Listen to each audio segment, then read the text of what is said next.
Bien, vamos a seguir abordando este tema. Hoy día hay una jornada de formalización, además, del único detenido por este caso. Y para conversar un poco más y abordar todo lo que ha ocurrido, estamos con el ex subsecretario de Defensa, Fuerzas Armadas y Guerra, Gabriel Gaspar. Muchísimas gracias, Gabriel, por estar con nosotros y bienvenido. Gracias, Carla. A ver, partamos por la mirada que tiene usted de esto, entendiendo que hay muchas hipótesis abiertas y que todavía no conocemos realmente cuál ha sido el móvil de este secuestro, si hay más involucrados, hay una serie de interrogantes, pero hasta ahora muchos han hablado de fallas en la inteligencia chilena, de que cómo era posible que a una semana y un poquitito más no se supiera nada hasta que se encontró a esta persona, que hasta ahora este caso no esté resuelto. ¿Qué mirada tiene usted? Bueno, quisiera yo partir primero por felicitar al Ministerio Público y a la PDI, que a diferencia de esas opiniones un tanto apresuradas, parece por lo menos de que tienen ya la hebra bien tomada, ¿no? Ahora, lo que irán descubriendo será tarea y hay que dejarle el desempeño a los profesionales. Pero lo que más me preocupa, no solo este hecho puntual que es grave, es que Chile está hoy día en una situación de seguridad difícil, pero que tiene tres distintos elementos. Tenemos un problema de frontera porosa por donde nos entra drogas, tráfico de personas, etcétera, en el norte. Tenemos una situación de insurgencia de algunas organizaciones radicales en la Araucanía y tenemos una grave situación de delincuencia en las grandes ciudades. O sea, tenemos todo eso conjunto es un problema de seguridad muy grave, pero que no nos lo estamos tratando bien, en mi opinión. Y en segundo lugar, las respuestas que están dando, por ejemplo, la infraestructura crítica, no responden a esto. El diagnóstico está equivocado, porque alguien puede preguntarse, si hubiéramos aprobado lo que se ha presentado como proyecto de infraestructura crítica, ¿se habrían evitado estos crímenes? Probablemente no. No, porque no sirve, salvo que declarásemos que el cuidado de los refugiados es parte de la infraestructura crítica. Claro. Y eso ya es una distorsión del mismo concepto. Gabriel, pero volviendo a este caso del ex militar venezolano y con la experiencia que tiene usted trabajando con las Fuerzas Armadas, además hace tanto tiempo, acá hubo una operación militar pensando en todas las maniobras de desinformación, de despiste, que ahora se conoce que que esta persona fue asesinada, donde no se utilizaron balas, por ejemplo, para no dejar huellas. ¿Cómo lo define usted con lo que ha leído, con lo que ha conocido, además de cómo se maneja? A ver, por los hechos que es una operación sin lugar a dudas planificada, compleja, en que participan varias personas, varios equipos, pero no es la única ni es la primera. Yo quiero recordar otros casos tanto más elaborados como el asalto, por ejemplo, al aeropuerto para el robo de miles de millones de pesos. El robo del siglo, ¿eh? Claro, que duró como 2 o 3 minutos y se llevaron una cantidad y no, ¿cómo se llama? Atravesaron todos los sistemas. Al final se descubrió que era delincuencia común. Muy elaborada, por supuesto. Ya, pero lo que pasa es que ahí el móvil es bastante más claro, porque en el fondo es un pero sí asalto por plata. Sí, el móvil es claro, pero la ejecución era muy difícil. Sí. Ya, pero aquí, en este caso, hay algo particular que tiene que ver con cuál es el móvil de un delito que también tiene ese alto grado de preparación con estas 4 personas que llegan vestidas y queriendo aparentar ser de la PDI, que se llevan a esta persona en un edificio residencial de un barrio como Independencia. Sí. Ahí no queda tan claro el móvil, digamos. Uno entiende que es un secuestro, no, pero ¿para qué? El móvil tiene que ver con algo del delito organizado, sin lugar a dudas, porque son los que están actuando. Ahora, uno podría preguntarse, yo me hago unas preguntas. Este oficial tenía preparación de fuerzas especiales. Sin embargo, es reducido con relativa facilidad.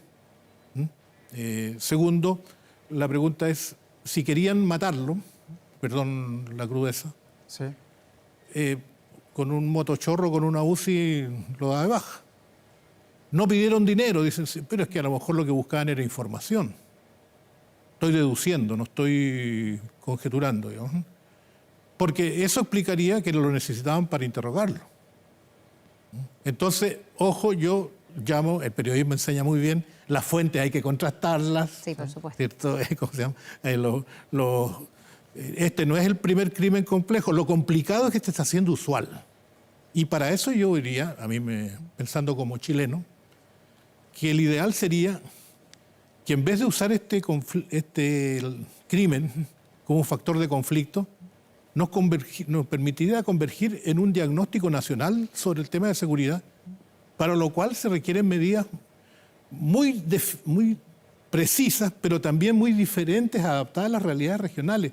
tener una mirada menos santiaguina, para decirlo de frentón, respecto a los problemas de seguridad. Ya, pero ante un caso de este tipo, ¿Chile de alguna manera se puede anticipar si es que tuviera una buena inteligencia, si conversaran más además los organismos de inteligencia de Carabineros con la PDI, con el Ejército, con la Armada, porque cada uno tiene una unidad de inteligencia y yo no sé si conversan alguna vez en alguna mesa?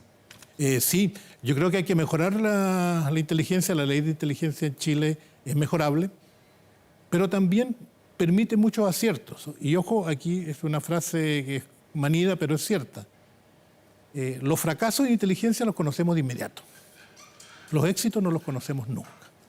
Porque esta es una labor en la cual no se hace carrera política, sino que simplemente se cumple con el deber que se... ¿Pero para usted funciona bien la inteligencia en Chile? ¿La ANI hace un buen trabajo? Sí, yo tengo una buena opinión de la ANI.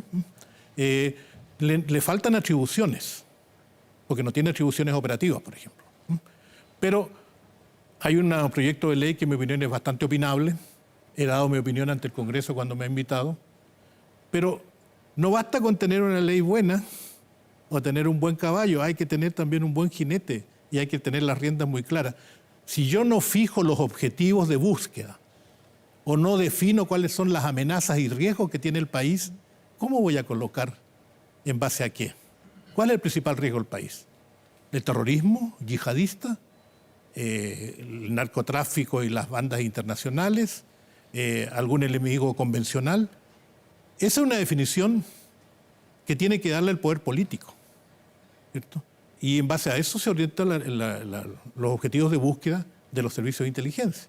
Gabriel, una de las cosas particulares de este caso, de este ex militar o militar en retiro venezolano, fue como la reacción que se generó y las hipótesis que se empezaron a tejer, y no necesariamente dentro de Chile, desde fuera de Chile, desde la familia de esta persona, que además no olvidemos que esto tiene un componente fuertemente humano, con una familia que obviamente estaba desesperada buscándolo, pero acusando de inmediato al gobierno de Nicolás Maduro, acá muchos haciéndose eco, la disidencia en Venezuela haciéndose eco, y esto rápidamente se convirtió en la teoría en un caso de intervencionismo desde un país ajeno con supuestos militares que habían ingresado a Chile. Se hablaba aquí incluso del riesgo que eso significaba para la soberanía. No sé si eso finalmente ocurrió, hoy día todas las hipótesis están abiertas, puede haber sido, pero hoy día hay muchas más dudas de que sea así. Y la pregunta es si no son las falencias de nuestro sistema las que permiten que rápidamente esa teoría cobre sentido. Es correcto, y yo me voy... Porque a lo mejor con una institucionalidad más robusta todo hubiesen dicho imposible, no lo hubiésemos detectado, pero da la sensación de que todos los actores encontraban que había espacio para que eso pueda ocurrir en Chile. Mira, tú lo has dicho, Carla. Se instaló rápidamente una versión que vino de un señor que vive en Miami que lo tiró a las 5 de la mañana. Y yo imagino el notición, que es una notición lamentable, pero es una notición. Sin embargo, y eso yo creo que el gobierno reacciona bien cuando dice que están abiertas las hipótesis, el único, mi humilde queja a esta altura como humilde ciudadano, es decir que eso, la primera respuesta ha tenido que haber sido más temprano. Y la respuesta del gobierno fue a las 9 de la noche. Quedó mucho espacio para elucubrar. Dejó todo el espacio para que el señor de Miami verifoneara lo que quisiera, todos le dieran el uso político, en fin, todo lo que hemos visto.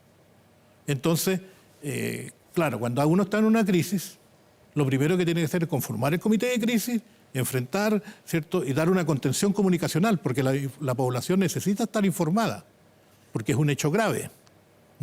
No es el más grave, entre paréntesis. O sea, quiero decir, lamentablemente no estamos acostumbrando, pero esto de tener campamentos donde hay miles de personas, donde no hay ninguna autoridad, es absolutamente la ley del más fuerte.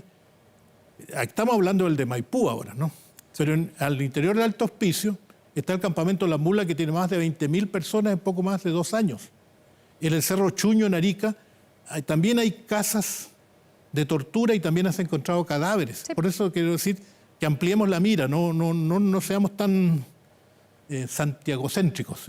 No, lo que pasa, perdón, pero es que creo que este caso cobró esa relevancia y se convirtió en lo más grave, porque de lo que se hablaba era de la violación a nuestra soberanía en caso de que hubiesen sido agentes mandados por el gobierno de Maduro, que eso es lo que se tejió y lo que se dijo, insisto, desde la disidencia venezolana, desde la familia de esta persona, y acá muchos hicieron eco. Eso obviamente le daría un componente más grave. Yo me voy por lo positivo. Tenemos una buena policía de investigaciones que ha hecho un trabajo bastante bien guiada por el fiscal, en este caso, el Ministerio Público, que no tienen el ovillo completo, pero ya Entonces indica que tienen bien clara que pillaron la hebra. Entonces hay que dejarlos y hay que apoyarlos sobre todo. Y no hay que apresurarse. Tú tocaste un tema, el de inteligencia. Ojo con sacar leyes al vapor. Porque aquí son temas súper sensibles que yo creo que requieren mirar y para empezar requieren que se invite a quienes trabajan en esto.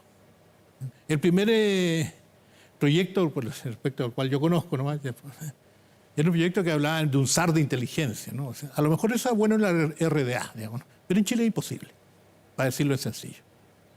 Entonces, aquí hay que tener unidad nacional porque a todos nos interesa y todos queremos que nuestros hijos salgan tranquilos a estudiar, ¿cierto? Que podamos recuperar las calles, y eso se llama recuperación del territorio nacional. Ese es un objetivo nacional, que está hoy día cuestionado.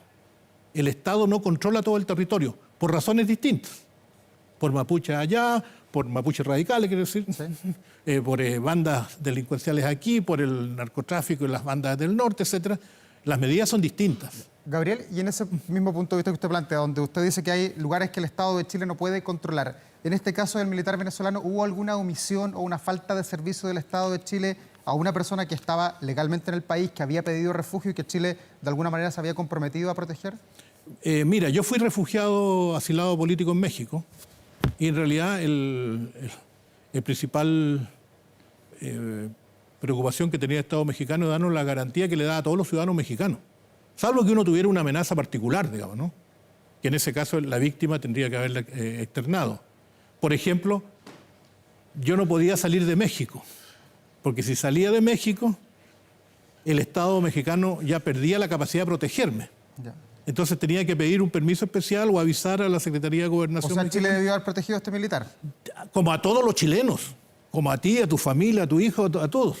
Gaspar, ¿y dónde está la piedra de tope, el talón de Aquiles, para que, porque esto que usted dice me parece muy sensato y me parece que mucha gente que está en su casa hasta ahora puede decir, esto es verdad, lo que yo quiero y le exijo al Estado de Chile es que me dé garantías de seguridad y eso cada día se diluye más y todos estamos más atemorizados. ¿En qué se está fallando para que lleguemos además a ver con más frecuencia estos casos que son graves? Porque en Chile los secuestros han existido, pero de manera muy excepcional y ahora, y como periodista nos toca dar muchas más noticias. Hoy día en la mañana dimos una noticia de secuestro. Correcto. Y antes prácticamente no dábamos noticias de secuestro. Hay secuestros por distintas razones. Por ejemplo, las bandas, que cuando entran, y en Chile ya tenemos distintas bandas, no solo el Tren de Aragua, están los pulpos, están los gallegos, están los espartanos, etc. Y disputan territorio. Y por eso se matan entre ellos. En Arica, que es mi ciudad, el año antepasado teníamos una tasa de 17 cada 100.000 habitantes. De homicidios. Homicidios. Teníamos una tasa el triple de la de Chile. Entonces, me acuerdo que las autoridades me dijeron, este semestre bajaron. Y yo le dije, ¿eso significa que triunfó el Estado de Derecho? Le dije, sí, me dijo. No, yo creo que no, le dije. Mi experiencia en Colombia, en México, que conozco algo, es que las bandas cuando se enfrentan por el control del territorio, se matan entre ellos. Cuando desaparecen los... Ya controlaron. Es que hay una que controló y empieza a extorsionar a la población. Entonces, ojo, ¿qué lecciones puedo sacar? Esto no solo pasa en Chile, ha pasado en otros países, podemos pedir experiencia, no hay que inventar la rueda. Segundo, aquí la prioridad es recuperar el control del territorio. Y esa es una tarea nacional, yo creo que nos interesa a todos, a la oposición, al gobierno, a los independientes, a los que votan, a los que no votan, a los jubilados y a los jóvenes. Todos queremos que el territorio chileno sea seguro, controlado como era antes, digamos, de frente, digamos, ¿no? Gabriel, y respecto a otra discusión que se ha dado en nuestro país y pensando en lo que va a pasar esta semana, en las próximas horas, entiendo, el gobierno va a presentar las indicaciones sobre las llamadas reglas del uso de la fuerza que se ha dicho los militares exigen estén bastante claras, es que tienen que cumplir con labores de orden público. ¿Qué deben contener esas reglas del uso de la fuerza y cómo se le entregaría tranquilidad a personal del Ejército, por ejemplo, que usted conoce en su labor como subsecretario o exsubsecretario? Yo creo que lo fundamental es que las Fuerzas Armadas hay que dejarlas las tareas para las cuales están definidas. ¿Usted no las sacaría nunca a la calle? Salvo en condiciones excepcionales, y para eso están los estados de excepción que fijan esto. El tema es que, por ejemplo, cuando yo asigno el uso de la fuerza militar que está entrenada para defender el país, por ejemplo, en las reglas que me tocó, también me invitó la comisión respectiva, y el documento que yo vi decía, el caso de las fuerzas militares harán uso preferente más o menos de su armamento no letal.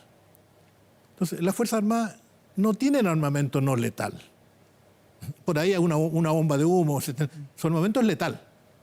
Entonces, la persona que redactó eso no conoce. Por eso, de vuelta, yo diría, hay que reformar instituciones, hay que perfeccionar, pero partamos con la experiencia acumulada. Pero en las reglas del uso de la fuerza, ¿qué garantía hay que darle a un militar para que pueda salir? Porque si lo mandata el presidente de la República o alguien... El cumplimiento de la misión sea amparado legalmente.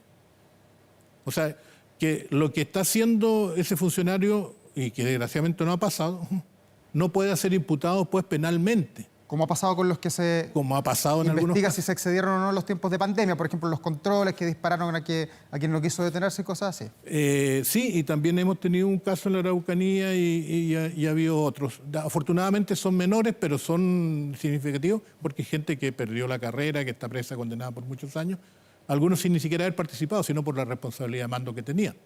Entonces, en mi opinión, el tema es definir el objetivo. Yo le digo, por ejemplo, en el norte, el objetivo no es detener la inmigración. El objetivo es controlar. Pero los carabineros, las patrullas, las Fuerzas Armadas pueden detener un bus, ahora pueden registrar y si encuentran algo ilegal, llevarlo donde un carabinero. Y el carabinero tendrá que llevarlo a una autoridad migratoria. Si es que está funcionando en horario, si lo pillan a las 3 de la mañana, no pasa. Ya, pero ahí hay un rol definido donde en el fondo ese militar sabe que está resguardando y no disparando y que tiene que poner a disposición de carabineros a las personas que eventualmente tienen que ser detenidas. Ahí está reglamentado en el fondo y mandatado claramente lo que tiene que hacer. Está perdido el objetivo. Porque el objetivo, en mi opinión, debería ser cómo yo cuido el territorio nacional. El objetivo no debe ser cómo yo reviso un bus. Y para eso yo tengo que detener en la frontera.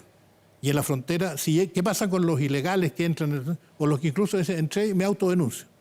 Llega un juez, se lo presentan y se le fijan 30 días una audiencia, un domicilio, y a los 30 días, por supuesto, ya está en Quilicura.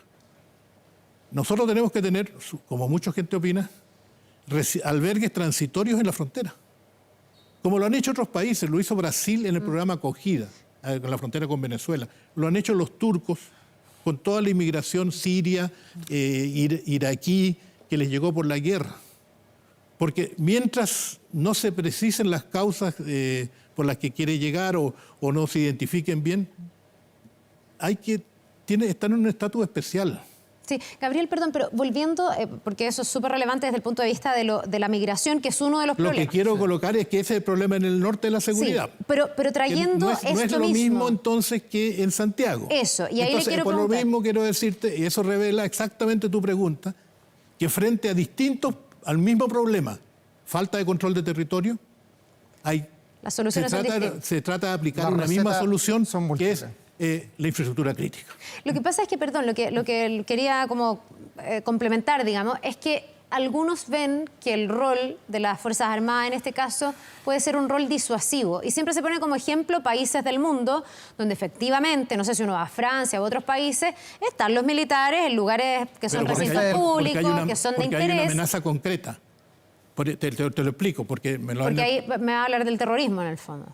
Y de casos súper concretos. A ver. Pero me lo explicaron los propios europeos que estaban en funciones oficiales en aquello. ¿Ya? Que cuando cayó el gobierno de Gaddafi, los arsenales de Gaddafi fueron saqueados y alrededor de 1000 Manpats, que son cohetes tierra-aire, cayeron en manos de grupos yihadistas africanos.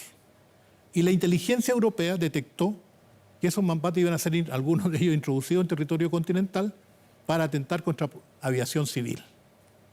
Entonces, había una alerta del sistema de inteligencia y la medida era proteger los aeropuertos. Por eso en los aeropuertos uno empezó a ver equipos bien armados.